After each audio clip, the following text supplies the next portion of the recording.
Hello, I'm Mark Douglas with the See Within You Psychosynthesis Coaching and Astrology. And this quick, short little video, I'm going to give you everything you need to know about using astrology for actual sane, developmental reasons and in a manner that won't drive you completely bat, bonkers, crazy. Now, astrology's gotten really popular over the past few years especially. And I can't tell you how many times I jump onto a Facebook group or various chat areas and everybody's talking about their birth chart. Everybody's talking about their transits and they're going crazy, or their perfections, or whatever. And it's this complete kind of movement into worrying about what the planets are somehow going to do to you. In astrology, I have to get this really clear. There's two sides of a coin going on. You have your birth chart, and you also have external events occurring as well. There's correlation between the planets and your birth chart. We know that's true. If you want to actually make any headway with personal development, it's imperative that you go into your birth chart and start actually working with the planets within it. The planets in your birth chart are psychological drives. We have ways of understanding them. They're literally parts of ourselves. The Hermetic law that says, as above, so below, is 4 simple words, and yet it causes so much confusion.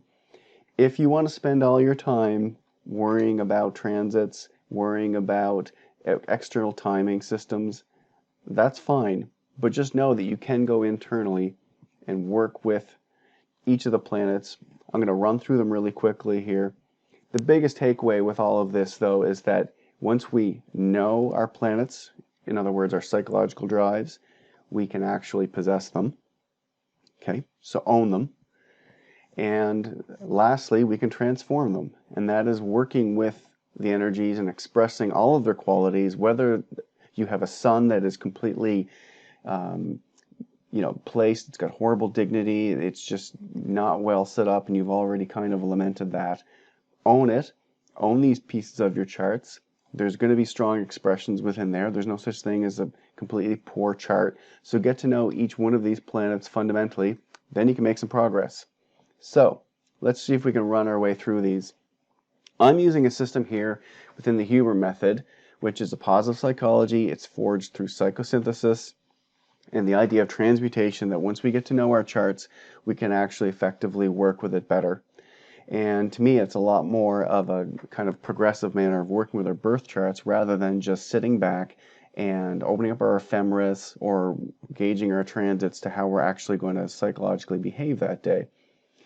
So here we go. Number 1, the sun.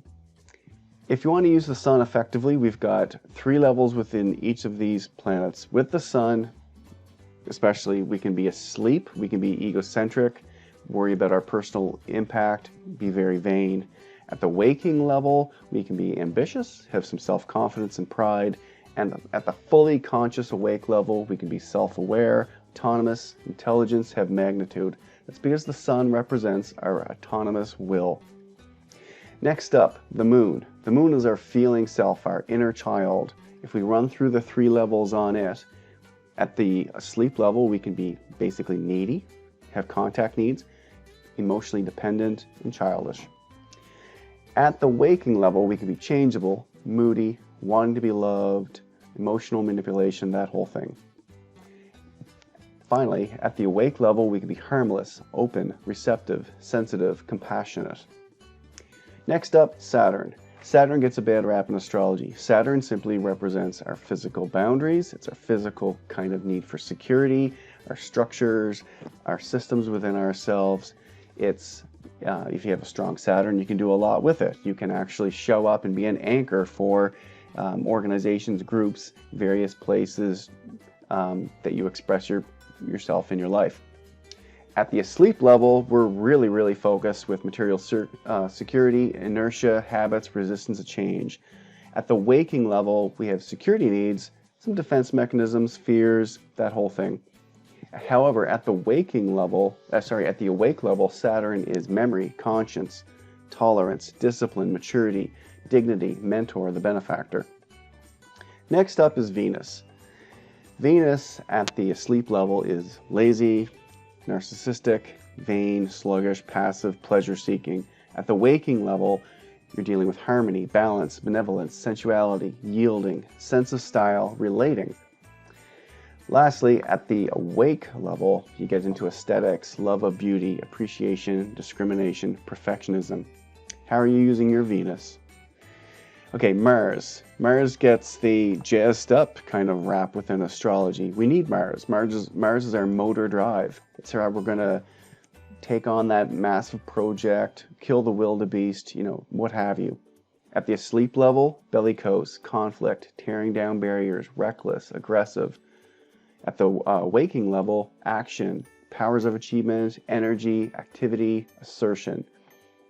At the fully awake level, we're getting into active devotion, single-mindedness, pioneering spirit, courage, heroism, the hero, you name it.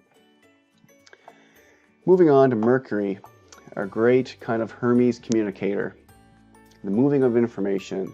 So at the asleep level, we're dealing with literal movement of communication. Have we seen any of that with the conspirituality movement and false information?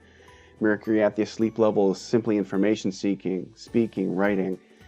At the waking level, it's language and communication, loquaciousness, curiosity, deduction. Finally, at the fully awake level, it's understanding, clarity, communication channels, meditation, and the messenger of the gods. Jupiter, the big lucky planet. It expands all of our senses. That's hence why it's the lucky planet in that sense. At the asleep level, though, Jupiter is simply interested in enjoyment of the senses, alertness, arrogance, joie de vivre. At the waking level, you're getting into joviality, righteousness, boastfulness, optimistic, vision, perceptions. Finally, at the fully awake level, we have good judgment, a sense of values, good perspective, wisdom and ethics, justice, and inner knowing. Uranus, so these last three planets I should clarify, these are the transpersonal planets, and their effects are too much for our own personal use, but if we can grab a hold of them, all the better. So Uranus at the asleep level is dealing with security, striving for security. It's obsessiveness with technical systems, safety devices, defense mechanisms, and strategizing. At the waking level, it's eccentric, overcoming boundaries and fear. It has an inventive mania, reformation, revolutionary, magical effect. At the fully awake level, you're dealing with creative intelligences, originality, the explorer spirit, sudden insights, freedom-loving, problem-solving. Neptune. Neptune's a fun one in astrology as well, too. We love to talk about Neptune and all the deceptiveness with it. However, it's only part of the equation. At the asleep level, yes, Neptune is idealism, the love archetype, the romanticism, the deceptions, the false images. However, at the waking level, we have devotion, self-renunciation, social conscience, exaggerated ideologies, irrational, belief in magic, that type of stuff. At the highest expression of Neptune, at the awake level, we have spiritual identification, unity, universal love, mysticism. How are you bringing your Neptune to the table? Lastly, Pluto. Pluto is our largest kind of transpersonal will, and Pluto is much too powerful for one individual at the asleep level. At the asleep level, we have masks, egomania, negative use of power and control. I wonder if we've seen that play out in 2020. Forcing one's will on others, destructive rage. At the waking level, we have megalomania, being driven, idols, transformation, crises. And finally, at the fully awake level, Pluto brings spiritual will, motivation, goal-orientedness, power, and synthesis. That's the short run-through on using your planets. So while you're interested in timing systems, they will activate all of these planets, but it's for you to develop, this is the part of your free will, all of these psychological drives, these planets, to know your birth chart, to know the aspects between them, their dignities, and everything. That's the real value of getting a birth chart. Once you have your birth chart consultation, you start to learn it more.